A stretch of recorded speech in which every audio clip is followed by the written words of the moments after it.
dari para Pertama, mahasiswa yang datang dari KMK. ya.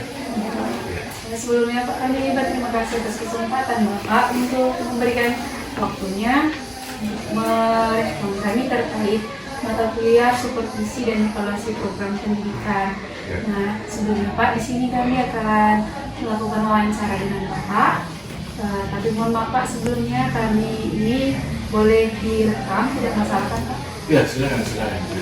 Di sini Pak, ada kami buat 13 butir pertanyaan.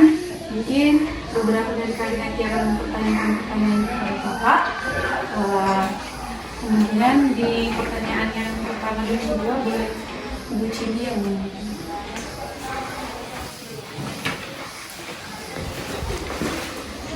Baik Pak, terima kasih atas kesempatannya. Ini untuk pertanyaan pertama, menurut Bapak itu definisi supervisi pendidikan itu apa ya?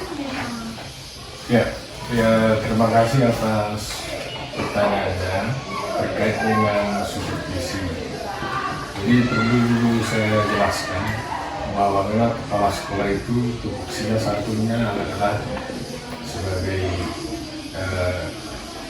supervisi yang ada kegiatan-kegiatan di sekolah ini. Yang kedua mengenai pelaksanaan daripada proses PBN. Ya, cuma sekarang ini apalagi untuk dalam PMM ini, platform Merdeka Mengajar ini, pelaksanaan supervisi itu sudah termasuk ke dalam program PMM.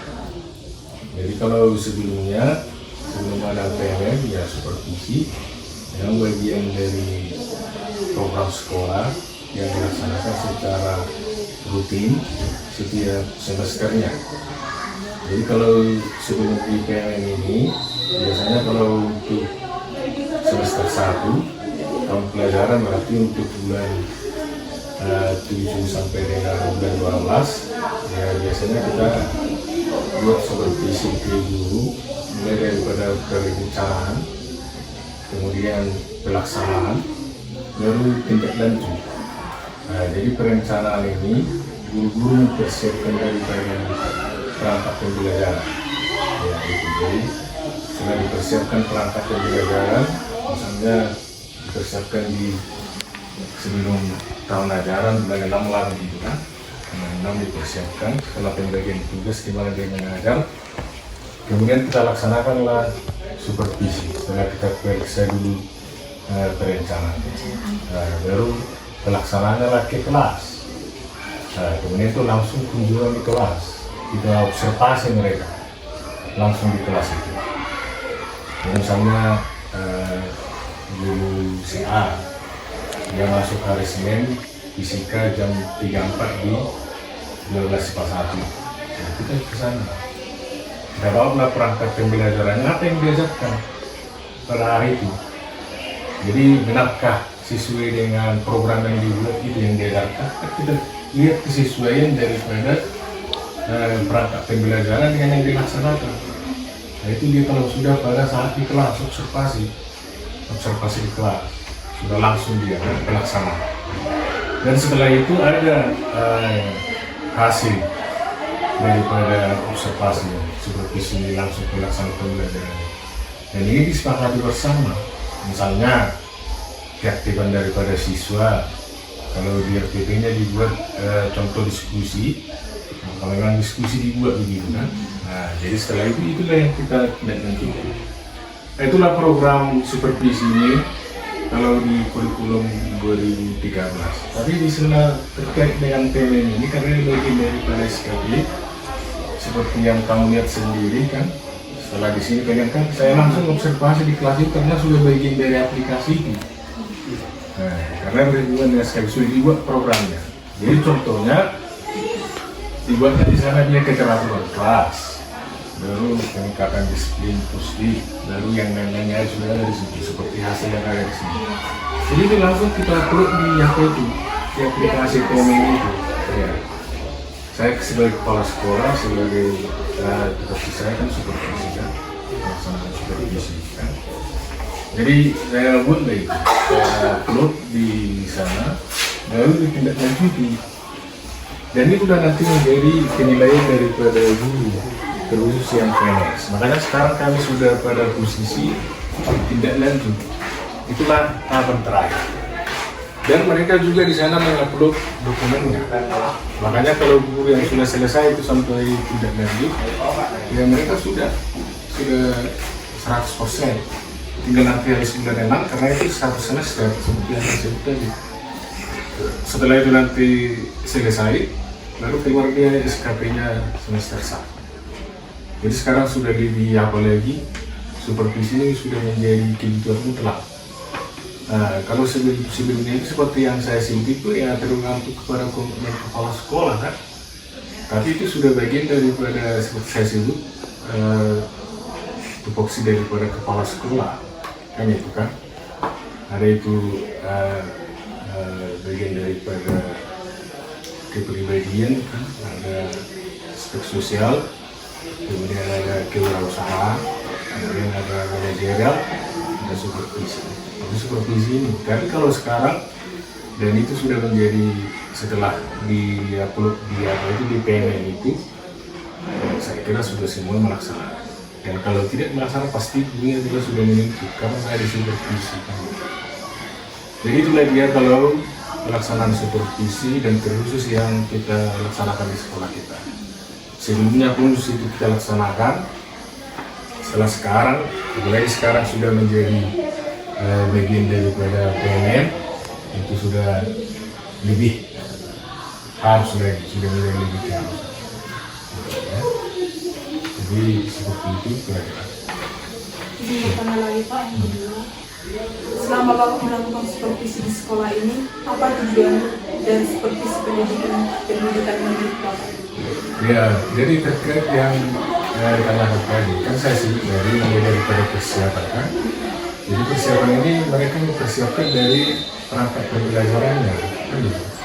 Kemudian pelaksanaan dan tindak lanjut. Ya tujuannya adalah untuk peningkatan daripada kualitas daripada PDN itu sendiri, proses belajar mengajar itu. Jadi kan kita tuntut supaya atlet juga kompetensi. Guru itu atlet kompetensinya bisa dia melaksanakannya.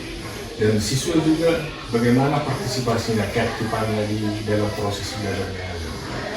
Itu utamanya kita lihat, termasuk aspek lain, termasuklah mengenai karakter, kan?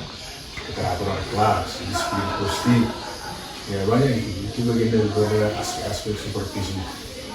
Itulah yang kita laksanakan dan itu yang kita lihat. Jadi pada saat dia mengajar, apakah benar dia memang menunjukkan hal itu? Nah, jadi disinilah yang kita diskusikan. Pemahaman daripada Bapak Ibu guru, kemudian kita. Tapi istilahnya tidak ada yang otoriter. Pasti sifatnya adalah didiskusikan ya. Ada apa hasilnya, ada tantangan yang dihadapi. Kemudian itulah yang menjadi masukan-masukan untuk perbaikan ke depan. Dan itulah tujuan daripada supervisi. Pasti supaya lebih terselenggaranya proses belajar mengajar, lancar dia, aman lancar, lalu kemaknaannya, ya kualitasnya bisa semakin meningkat. Ya. Jadi tidak dibiarkan gitu atau pengomong. Apalagi sekarang ini kan tuntutan berubah-ubah kan. Bagaimana cara masuk ke perguruan tinggi juga berubah-ubah. Jadi mereka juga harus update menyesuaikan. Kan itu yang diharapkan dari supervisi. Adalah seperti itu. Berarti selama ini Bapak melakukan supervisi sesuai dengan tuntutan kurikulum ya? Sesuai dengan perkembangan pendidikan dan kebutuhannya. Dan memang supervisi seperti saya sebut itu bagian daripada program kerja, program kerja sekolah. Bukan cuma karena PNN. Karena kalau itu tidak dilaksanakan kan, sebenarnya dia menjadi tidak terpantau ya. Lalu tidak ada tidak gerak baik ya. Termasuk kompetensi guru, termasuk bagaimana kondisi di sekolah dan masukan-masukan kan dapat kita dari bisa langsung face to face kan. Mereka langsung masuk di kelas pada saat mereka mengajar. Mereka seperti itu. Jadi Pak, sejauh Bapak melakukan supervisi di sekolah ini, kira-kira apa salah satu hambatan atau tantangan yang Bapak menghadapi selaku supervisor di sekolah ini? Jadi sebenarnya kalau pelaksanaannya, karena kita bagi perencanaannya itu disiapkan dulu. Kemudian pada saat pelaksanaannya ya heboh kalau pada saat luar biasa sekali. Semua sudah diskusi, fokus sudah dilaksanakan. Hadir dia 1/4 jam sebelum masuk di jam pelajarannya. Pulang dia memberi hormat ke kita. Semua lah dilaksanakan apa-apa tuntutan daripada Tuhan. Tapi makanya kita selalu sarankan kepada mereka, jangan saat ini supervisi ini semuanya seperti ini. Tapi setelah itu apakah seperti ini? Kan gitu. Kalau seandainya seperti ini terus, ini sudah lebih daripada sekolah-sekolah apa sana kita, sekolah-sekolah yang luar biasa. Jadi sebenarnya itulah kan. Karena memang sudah sama-sama tahu apa itu nanti supervisi, kan ini dikaji. Jadi semua itu dipersiapkan. Ya terima kasih Pak. Nanti sering-sering supervisi, sering-sering seperti itu. Lebih efektif. Kadang seperti itu, ya kan. Jadi tapi nggak bilang serius, bukan kadang seringnya. Jadi makanya hambatan tantangan itu menjadi sangat minim. Karena kita buat jadwal supervisi, termasuk yang di PWN ini kan mereka yang mengusulkan jadwalnya. Karena saya observasi tanggal 13 April di lesson kelas ini semua masih itu. Fokus kelas sudah teratur, siswa sudah didesain sedemikian sehingga semua aspek nilai itu adalah punya di atas daripada cukup, sudah pada baik. Ya mudah-mudahan lah dengan seperti itu nanti kan karena bisa karena kebiasaan karena dibiasakan sudah dibuatnya seperti itu sekali dibiasakan lagi kan kayaknya jadi terus seperti itu termasuklah itu kan. Jadi makanya saya sebut tantangan itu menjadi semuanya minim karena sama-sama mempersiapkan. Gurunya juga mempersiapkan karena terjadwal, ya kita juga mempersiapkan, ya siswanya pun dipersiapkan oleh guru. Ya, jadi yang bertanya pun biasanya, oh aktif lah, belum sudah itu biasanya kalau kita sudah jadwal. Ya seperti itu. Untuk mengenai pertanyaan supervisi Pak, tinggal satu lagi. Menurut Bapak, kan supervisi ini sudah dilakukan secara berulang kali dan juga tersistem. Seberapa besar pengaruh supervisi pendidikan yang dilakukan oleh kepala sekolah terhadap kinerja guru di sekolah ini, Pak? Jadi intinya kan kita sebut tadi bahwa supervisi ini sebenarnya merupakan suatu kebutuhan. Jadi kalau tidak disupervisi, berarti kan nanti tidak ada alat kontrol, kita juga tidak bisa monitoring mereka, dan mereka juga tidak berusaha untuk melihat merefleksikan diri sebenarnya bagaimana kan gitu kan.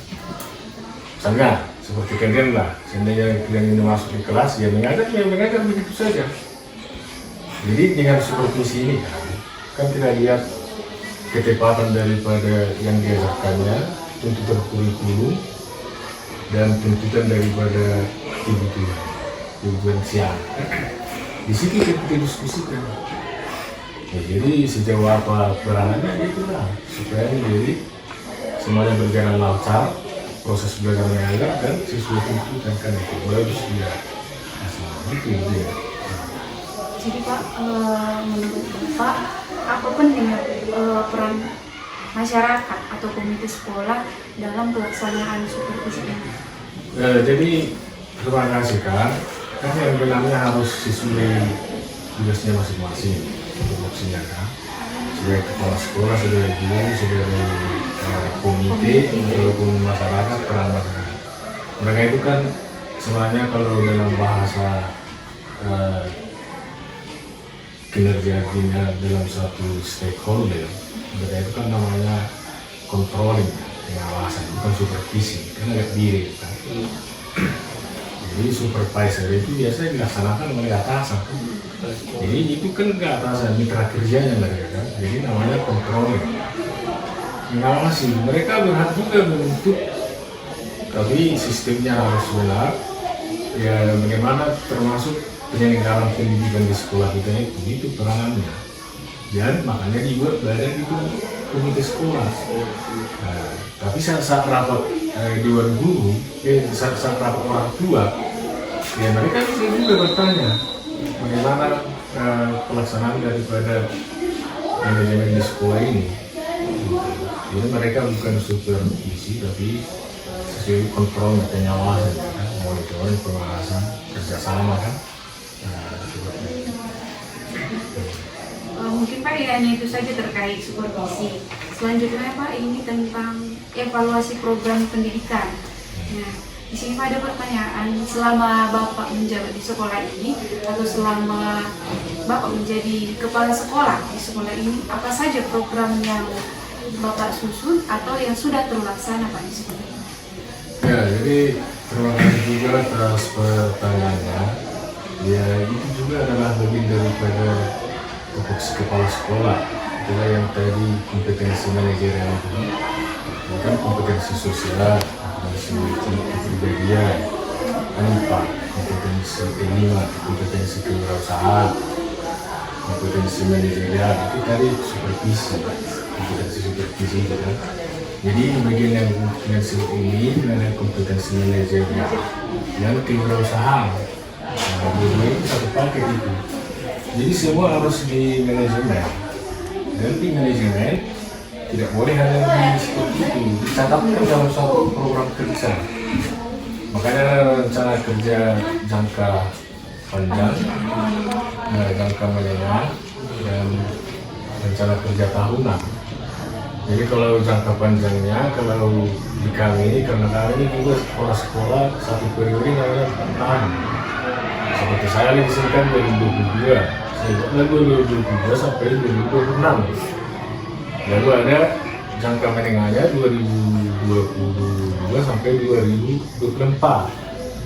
Lalu ada setiap tahun sesuai dengan program jangka panjang ini rencana kerja tahunan. Dan rencana kerja tahunan inilah juga menjadi program kerja tahunan sekolah, dan dana bos pun disesuaikan dengan ini, dan dengan catatan harus disinkronkan dengan namanya rapor pendidikan.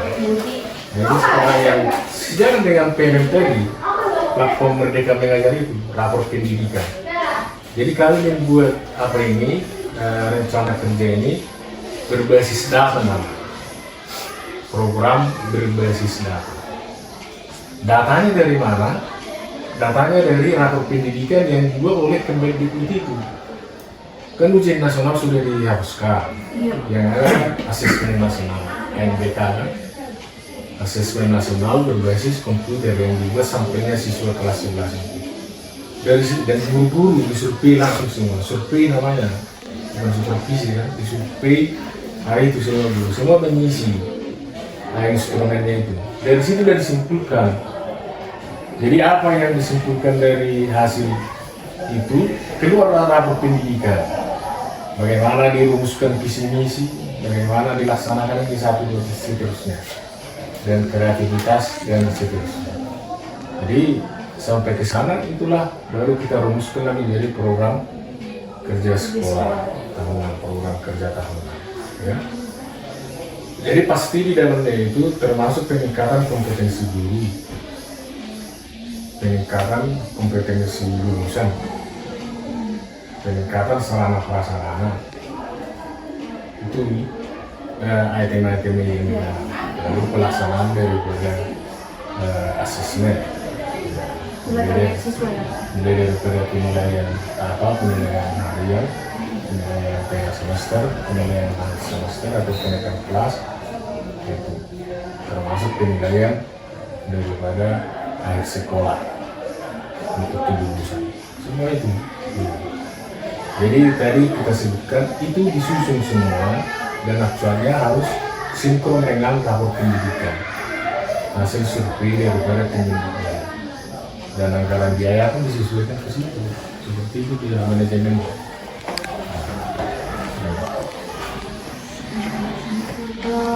Setelah direncanakan program dan setelah dilaksanakan program Pak, bagaimana Bapak sebagai selaku ketua atau kepala sekolah dalam SMA ini melakukan proses penilaian atau evaluasi terhadap program yang sudah direncanakan dan dilaksanakan sebelumnya?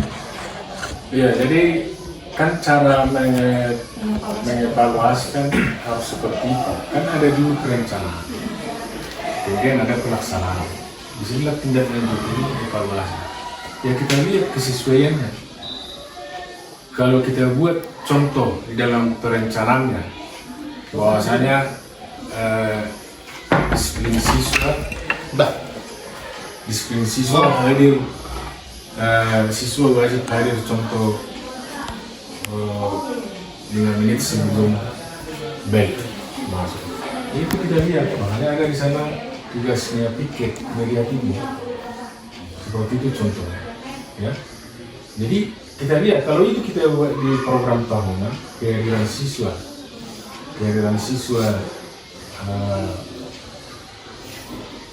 setiap harinya minimal 94% itu yang kita cek kehadiran setiap hari. Benarkah dapatnya 94%? Berarti 6% tidak hadir. Kalau dapat 98, berarti itu lagi kita mengevaluasi bagus kan, baik kan. Tapi kalau 90%-nya kehadiran, makanya kalian lihat sendiri ya, saat hari-hari tertentu malah kita kan sampai mengambil absennya, panggil mereka supaya contoh. Kalau dengan itu sudah kita catatkan dalam program kerja kita. Oh, disiplin siswa atau kehadiran siswa setiap harinya minimal 94%. Nah, kalau rutin kan memang sudah kita lihatnya rata-rata di atas 97-nya kehadiran siswa. Tapi saat tertentu yang dirasa mereka misalnya Kamis Jumat libur, Sabtu masuk. Di sini kita makanya sama tingkat itu saya lihat ini kita ekstra melihat ini. Dan ini kita buat menjadi data, termasuk di segala hal seperti itu. Ya. Di guru pun sebenarnya seperti itu. Jadi daftar hari guru saya ada semua. Daftar hari siswa mulai. Catatan kelas pun di kelas untuk memantau ada itu semua. Jadi seperti itulah mengenai bagaimana kita mengevaluasi pelaksanaan dari program.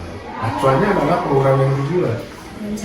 Perencanaan itu baru dia disesuaikan kan. Kalau dituliskan itu berapa dia terlaksana. Kalau disuruh kehadiran guru, contoh kita buat di atas 92%, hari-hari apa saja dia di bawah 92, hari apa sudah di atas.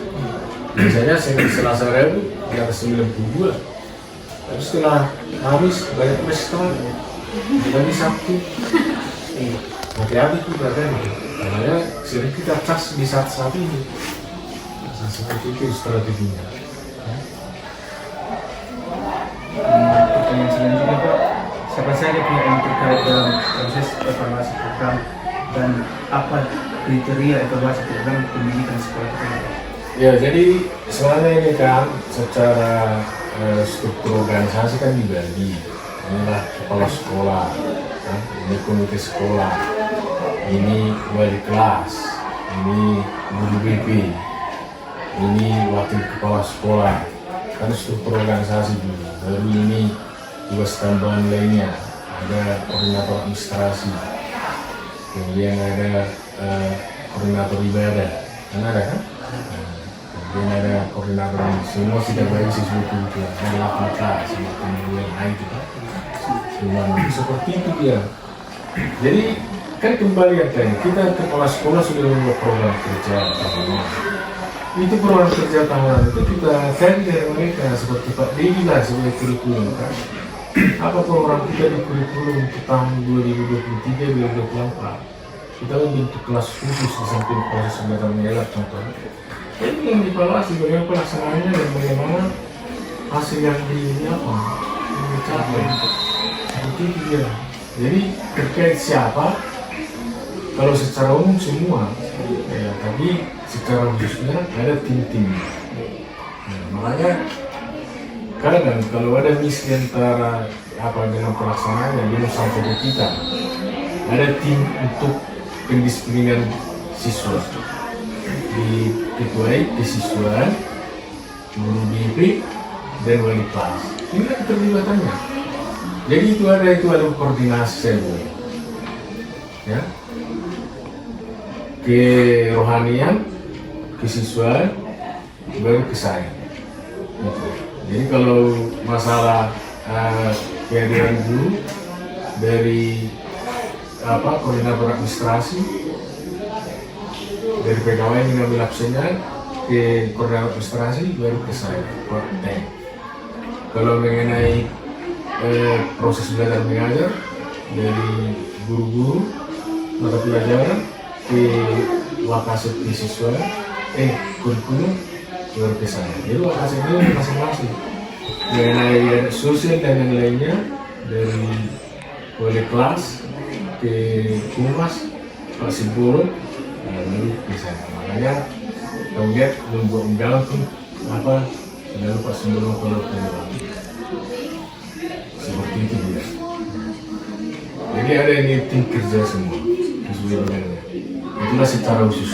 Tapi secara umum ya semuanya. Karena ini adalah tanggung bersama. Seperti kalian lah, kan ada yang bilang itu ya, semua mencampur ya. Iya Pak. Tapi semua bisa melihat, ada di tempat kita apa. Kan kalian ada ibu siapa saya bukan, ibu semua kalian. Nanti ada sesuatu dia juga saya tanya, yang ada kalian saya tanya. Iya. Sebenarnya siapa di antara mahasiswa PPL ini yang paling banyak absennya? Iya Pak ya. Itulah timbal baiknya kan, saling koreksi kan. Kalau saya kalian absennya terus, jadi kalian tidak ditanya absennya, itu kan bagaimana supervisi juga.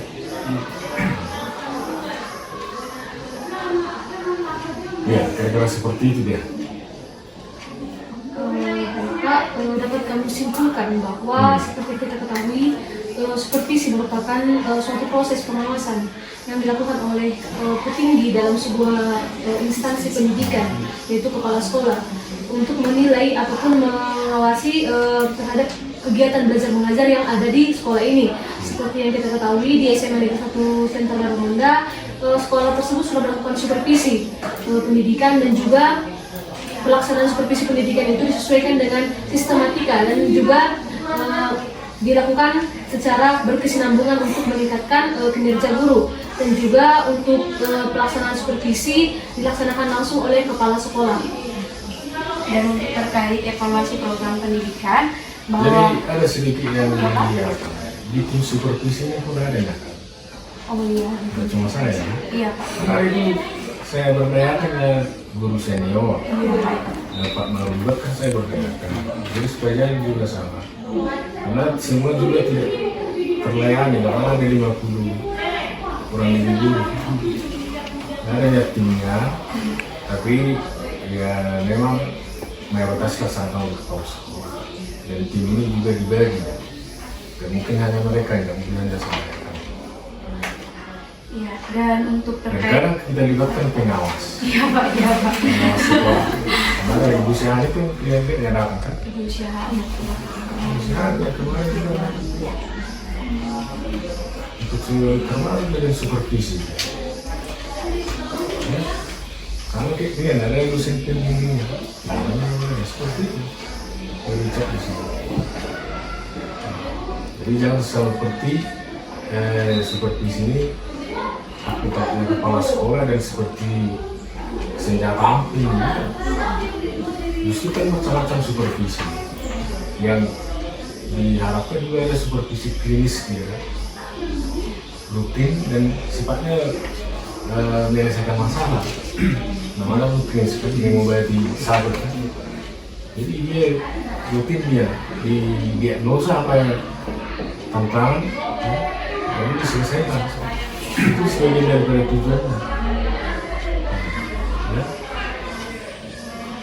Mungkin itu terkait kesimpulan supervisi, dan untuk terkait evaluasi program bahwa di SMA Negeri 1 Sinar, sekolah dan pihak terkait selalu mengadakan perencanaan dan akan dilaksanakan tindak lanjut atau evaluasi untuk memastikan apakah program sesuai dengan perencanaan dan sesuai dengan tujuan baik jangka panjang, jangka menengah maupun jangka panjang. Jadi tujuan tercapai secara efektif dan Dan efisien. apalagi kan tadi membuat program ini harus berbasis pada pendidikan Iya Pak ya. yang sepertinya apa karena itu tuntutan daripada kebijakan nasional, termasuk dari aplikasi PNN itu ya, Oke. platform Merdeka Merdeka Belajar. Belajar. Jadi kan hanya kurikulum merdeka itu perangkatnya itu kan disiapkan juga. Makanya bunyi pun siapa adanya aplikasi masing-masing. Jadi rapor pendidikan itu kan tadi berbasis data dari ANBK sama survei lingkungan sekolah, ya, lingkungan belajar. Jadi juga disampaikan.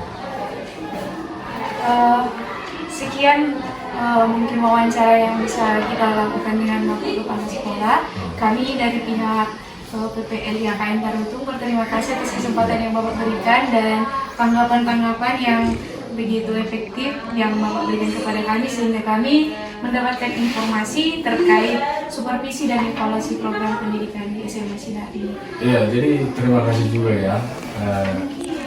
Kami juga dari pihak sekolah dan saya sebagai kepala sekolah mengucapkan terima kasih atas kepercayaan yang diberikan oleh Institut Penawar Kristen Negeri Tarutung ke sekolah kita. Karena tahun yang lewat pun kalian ada, sekarang pun belum ada, mudah-mudahan kedepannya juga ada. Dan kami juga siap ada masukan-masukan dari pelaksanaan daripada program IAKN itu, baik itu namanya PPL, baik yang